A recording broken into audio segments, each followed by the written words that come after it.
Halo sobat, selamat datang kembali di Kabar Teras, tempatnya berbagi info, tips dan trik. Pada kesempatan kali ini, admin membahas kabar info tentang akhirnya terungkap fakta Soeharto yang mungkin belum banyak diketahui rakyat Indonesia. Sobatku, membicarakan tentang sosok Soeharto, pikiran kita pasti akan dijejali dengan banyak hal. Mulai tentang enaknya hidup di masa kepemimpinannya yang apa-apa serba murah itu, program Petrus yang bikin penjahat ciut nyali. Sampai soal harta pribadi yang jumlahnya tak karuan banyaknya. Ya, mungkin hal-hal ini yang identik dengan sang presiden kedua.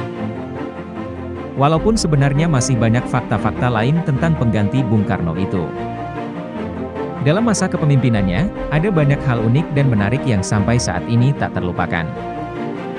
Sobatku, berdasarkan penelusuran admin dari berbagai sumber, berikut admin bagikan kabar info tentang fakta Soeharto yang mungkin belum banyak diketahui rakyat Indonesia. 1. Soeharto pernah enggan menjadi presiden. Sobatku, kita mungkin berpikir jika Soeharto sangat berambisi menjadi presiden. Buktinya, begitu Bung Karno lengser ia pun cepat-cepat dilantik menjadi kepala negara. Kesannya mungkin ambisius. Padahal Pak Harto sendiri pernah mengatakan kalau dirinya ogah menjadi presiden. Pak Harto, aslinya ogah menyematkan gelar presiden kepada dirinya, namun beliau mau untuk menjalankan tugas kepresidenan. Alasannya sendiri, karena jika menjadi presiden, kesannya seperti mendepak Bung Karno, dan rakyat akan mengutuknya. Pak Harto tetap dengan prinsipnya itu, hingga pada akhirnya ia ditempatkan pada posisi harus menjadi presiden. Akhirnya dilantiklah presiden kedua ini. Uniknya, meskipun sempat ogah jadi presiden, sekalinya dilantik, beliau lama sekali menjadi seorang kepala negara, yakni 32 tahun.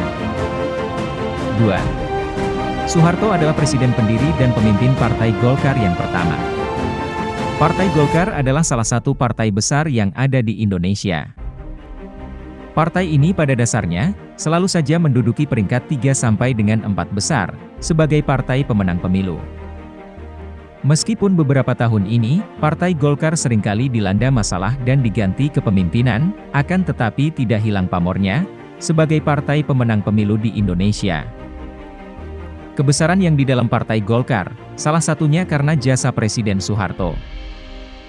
Yang mana dengan kepiawaiannya, dalam berpolitik menjadikan Partai Golkar, sebagai penguasa terlama, dari sejak berdiri sampai akhir tahun 1998.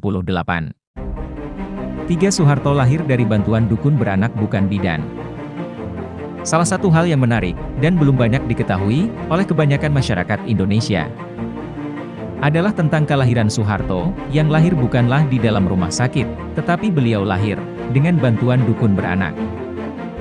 Adapun orang yang membantu dalam kelahiran Pak Harto, adalah Mbah Kromodiryo, seorang dukun beranak, yang ada di Dusun Kemusuk, Provinsi Daerah Istimewa Yogyakarta. 4. Tanzania, pernah tak akui Soeharto sebagai presiden. Lengsernya Bung Karno, menjadi hal yang mengejutkan, tak hanya bagi rakyat Indonesia tapi juga dunia. Sosoknya yang sangat karismatik, dan penting itu, selalu menjadi sorotan dunia. Makanya, begitu beliau lengser dan digantikan Soeharto, beberapa negara tak mengakui presiden kedua ini, dan tetap menganggap putra sang fajar, yaitu Soekarno adalah kepala negara NKRI.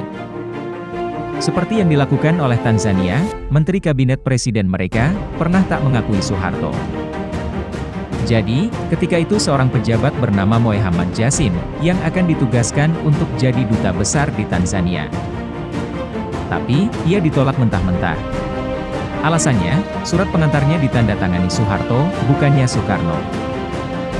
Jassim sudah menjelaskan, jika terjadi pergantian presiden, namun pihak Tanzania bersikukuh menolak Soeharto. Hingga akhirnya, setelah proses birokrasi yang ruwet, Jassim pun bisa bertugas. 5. Pak Harto dan sesajen Butin. Sobatku, sudah bukan rahasia lagi kalau keluarga Pak Harto, itu sangat kejawen.